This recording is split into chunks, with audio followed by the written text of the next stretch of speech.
Muito bem, senhoras e senhores do terceirão, preciso terminar o livro do Périx Prade e nós temos ainda então os últimos 3 contos. Essa aula vai ser bem rapidinha, a gente já teve uma aula bem grande de literatura, né? Tem uma coisa lá de 25 minutos para você ver.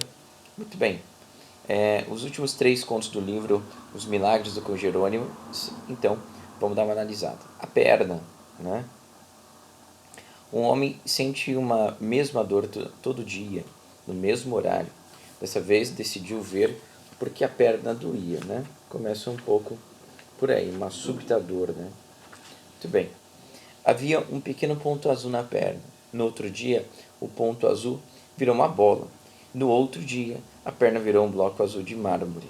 Feliz, o homem tira a roupa e vai para a praça pública exibir sua perna aos passantes, né? E termina assim os últimos 2 parágrafos. Foi tomado de surpresa maior no final da semana. Toda a perna tornou-se um bloco azul de mármore. Um riso satisfeito acompanhou o olhar, a alegria explodindo dentro do corpo palpitante. Gritou, voz forte e sonora, festa íntima. Não se cansava de admirar o colorido extasiado. Rasgou a roupa ainda pela manhã, indo a seguir para a praça pública. Desce do pedestal a estátua do Marquês de Orando e senta-se. Com orgulho, estira a perna azul, segurando-a com dificuldade. Após, curva-se com indizível felicidade e assobia para o primeiro passante que vê ao longe. Né? É isso que acontece com o nosso amigo que teve essa perna que se transformou num mármore. Né? O começo do conto especificamente é assim. Súbito uma dor, apenas um gesto displicente, roçando com os dedos o joelho direito. Com que maior preocupação, se há mais de 8 anos faz o mesmo movimento ao crepúsculo? Hoje, sendo mais aguda, tem a ideia de puxar a calça e verificar o local da pontada. Ele já tinha essa dor há muito tempo, dessa vez ficou um pouquinho mais forte, enfim, e aí desenvolve um pouco nesse contexto que eu li aqui para você, certo? Lembrando, são contos fantásticos, maravilhosos, então é muito difícil a gente perceber a linha racional, mas enfim. Belezas. Agora, no museu, nosso penúltimo, né? O pintor de roxas faces toma café, despede-se da mãe e vai para o museu ver o seu quadro favorito, Café à Noite, de Van Gogh. Aqui tem uma espécie de intertextualidade porque mistura essa obra do Van Gogh. Né? Ele vai ver o quadro todo dia, faz 10 anos, detesta Van Gogh e quer modificar o quadro. Conversa com os personagens do quadro, entra no quadro e muda tudo. Então, aqui é um pouco aquela situação que a gente vê, até mesmo desenhos animados, ou sei lá, alguns filmes. Você pega a Crônica de Nárnia, um dos filmes da Crônica de Nárnia, eles não entram, né, em Nárnia por meio do guarda-roupa, né? Eles entram por meio de um quadro que começa a inundar o quarto onde eles estavam. Então, é um pouco nesse sentido. O autor aqui, o personagem aqui, ele entra no quadro de Van Gogh. Mexe nas cadeiras, nos tacos de sinuca, apaga as lâmpadas. O personagem tinha pedido para ser libertado, tirado do quadro em troca. Tinha um personagem dentro do quadro que tinha pedido para ser tirado de lá. Mas não foi libertado. Então, de raiva, matou o pintor de roxas faces. A polícia ainda está investigando o caso. Então, ele entrou no quadro, tinha um personagem que queria sair de lá, só que ele acabou sendo morto. Né? Esse aqui é o quadro de Van Gogh. Foi nesse quadro, então, que, segundo a escrita aí do conto no museu, o pintor de roxas faces entrou. Então entrou, apagou a luz, mexeu nos tacos, né? E aconteceu esse assassinato dentro do próprio quadro, né? E a história toda tem mais ou menos esse final. O relógio que no quadro antes marcava 12 horas e 14 minutos, agora está atrasado, sinalando 15 para as 8. Tá vendo que tem um relógio aqui no fundinho, né? Sobre a mesa, 7 bolas coloridas, desaparecido o taco dos 3 lampiões, um apenas se encontra aceso, no chão manchas de sangue sugerindo luta, na parede vermelha uma rachadura em forma de V e a cabeça de todos os fregueses pendidos sobre as cadeiras. A famosa obra está finalmente transformada. Quando faz menção de levantar-se, o homem de branco e de misteriosos cabelos verdes, certo? Está aqui o homem de branco, né? Pergunta baixinho se não irá libertá-lo, né? Isso ele pergunta para o homem de roxas faces. Ora, a libertação está em ti, foi isso que ele respondeu. Sai zombando, mas não consegue ultrapassar a porta. O velho militar tira um antigo punhal de suas costas. A polícia ainda está investigando e os seus depoimentos, por incrível que pareça, são considerados contraditórios. É isso aí, né? Ele pediu para ser libertado. A liberdade está em ti, disse o homem de roxas faces.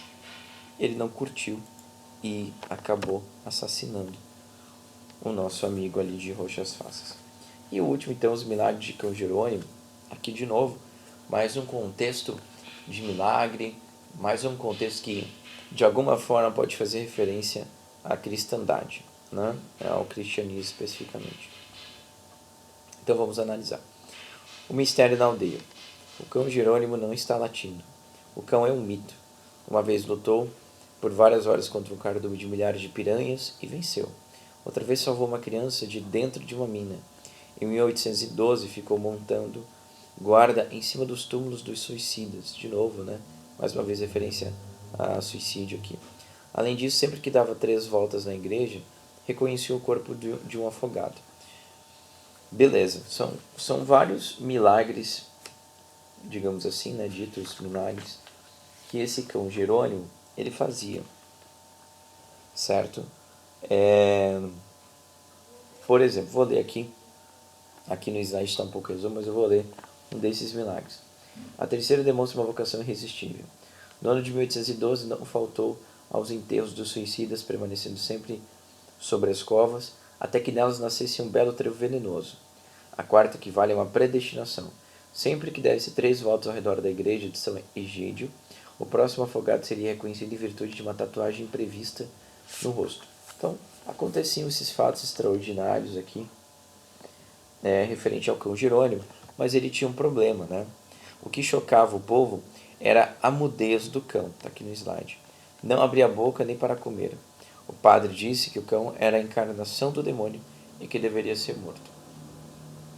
Bom, aqui mais uma vez aparece um padre, a gente viu a igreja de São Egídio, né? O próprio cão ele é um cão milagreiro, então de novo o contexto religioso. Eu acredito que seja uma crítica mais uma vez ao cristianismo e de alguma forma um pouco ele tenta criticar a religião, mas ele fica com o Cristo talvez, né? Porque se a gente for comparar esse cão a Cristo, Cristo também fazia milagres extraordinários, né? E Cristo também tem um detalhe na vida de Cristo, é que ele não abriu a boca. Inclusive, ele é comparado à ovelha que é entregue às mãos do tosqueador e não abre a boca, né? Não reclama, não geme, enfim. Então o que acontece? Cristo, quando ele foi entregue para ser crucificado, ele não abriu a sua voz. O pessoal falava, você não vai se defender, você não vai... E ele guardava silêncio, ele aceitava tudo aquilo que estava acontecendo com ele. Justamente porque era a redenção que tinha acontecido. E ele também foi acusado de ser conduzido por Beelzebul, enfim, conduzido por um demônio.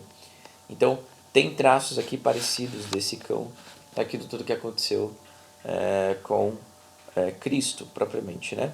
E aí o padre talvez esteja representando os mestres da lei de antigamente, né, da religião do judaísmo, enfim.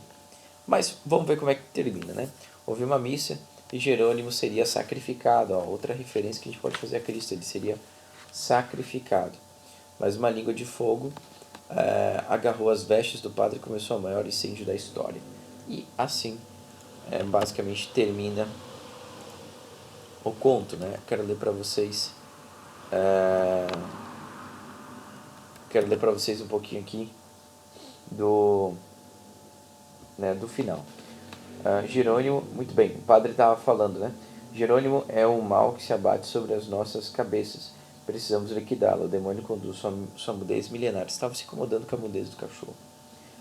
Então o padre fomentou estudo entre os fiéis. E aí disse assim: no dia marcado, o enorme cão, impassível, encostado na porta da sacristia, era uma triste estátua de carne.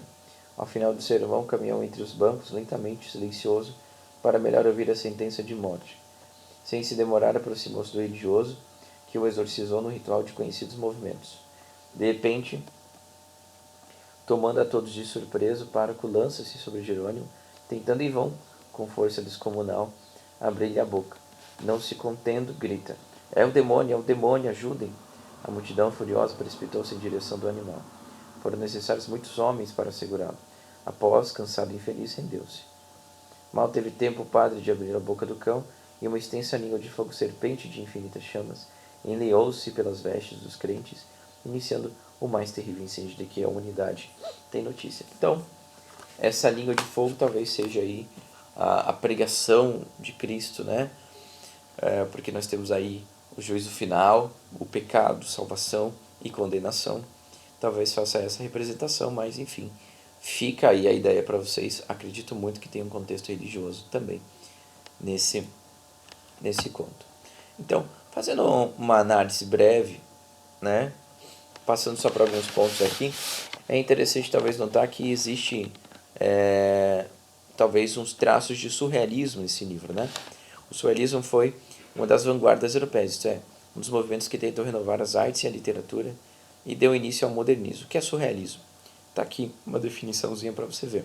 Movimento literário e artístico lançado em 1924 pelo escritor francês André Breton, em 1896 e 1966, que se caracterizava pela expressão espontânea e automática do pensamento, ditada apenas pelo inconsciente. Então você imagina, né? É por isso que o professor fala que tem um toque de surrealismo aqui nesse livro, porque parte-se do inconsciente, basicamente, né? E deliberadamente incoerente, proclamava a prevalência absoluta do sonho, do inconsciente, do instinto e do desejo. Então, é por isso que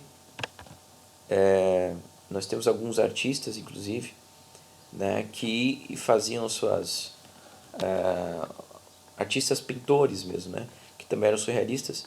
Você não entendia muito bem o quadro. Por quê? Porque ele era um monte de imagens jogadas em cima umas das outras, certo? Várias imagens, digamos assim, cortadas às vezes a pintura. E esses textos do Périx Prade, ele, além de parecer muito o mundo dos sonhos, o mundo do inconsciente, ele também parece ser um entrecortado de imagens, enfim, que o autor vai jogando para nós. Mas vamos seguir ali no slide. O surrealismo achava que a arte e a literatura estavam muito previsíveis e sem criatividade. Então eles descobriram Freud. Freud estava pesquisando o inconsciente, os sonhos.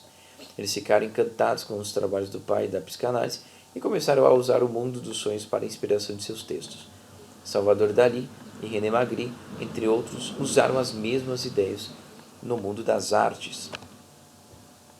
Então, tem toda essa questão, né?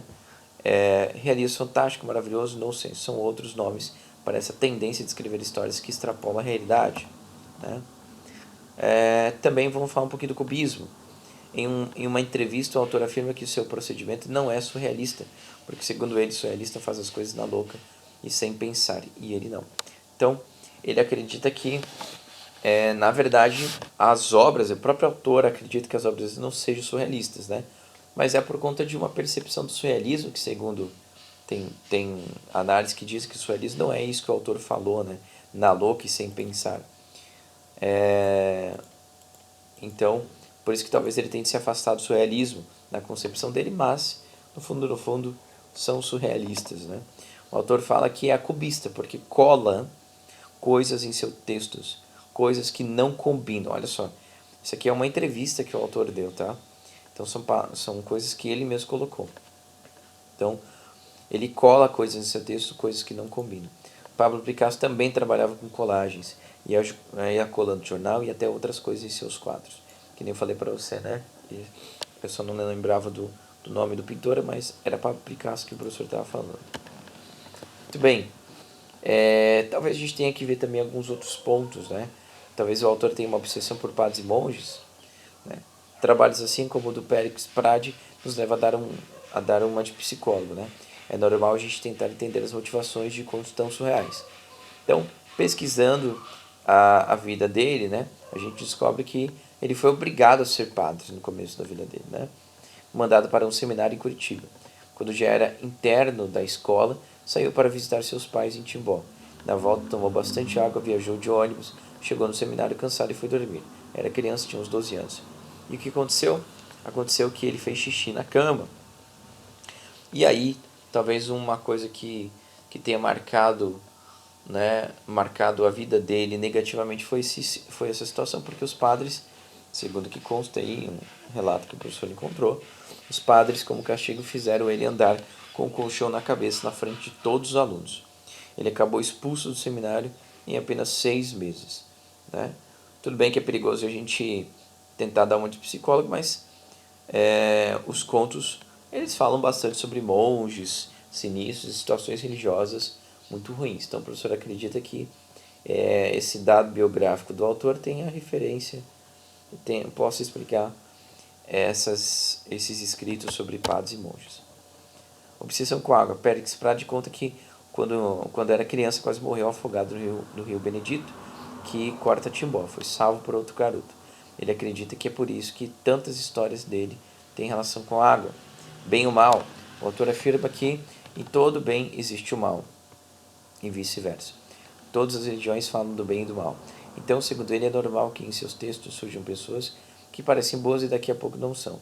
Conserva a crença de que vivemos, palavras do autor, são palavras do autor. Conserva a crença de que vivemos em um mundo em que o bem e o mal se entrelaçam, ora prevalecendo um sobre o outro. Dualidade presente em quase todas as religiões. É uma análise que ele tem sobre a vida, né? A religião cristã não necessariamente pensa que nem ele, mas é a análise dele. Então, a gente vê lá logo no primeiro conto sobre o rei Anjahamara, aquele sábio aparentemente tentou ajudá-lo, né, dando a ele uma solução para o problema da filha dele, só que no final das contas, né, ele se torna um cara mau no final, né, porque ele desdenha toda a situação que não deu certo. Então, talvez essa explicação, essa concepção de bem e mal que o autor tem, explique um pouco os personagens que ele cria. Sensualidade, pecado e castigo. Repare na história da baleia do conto Pecado Original. A baleia se masturbou perto de uma aldeia, sendo assim, foi castigada.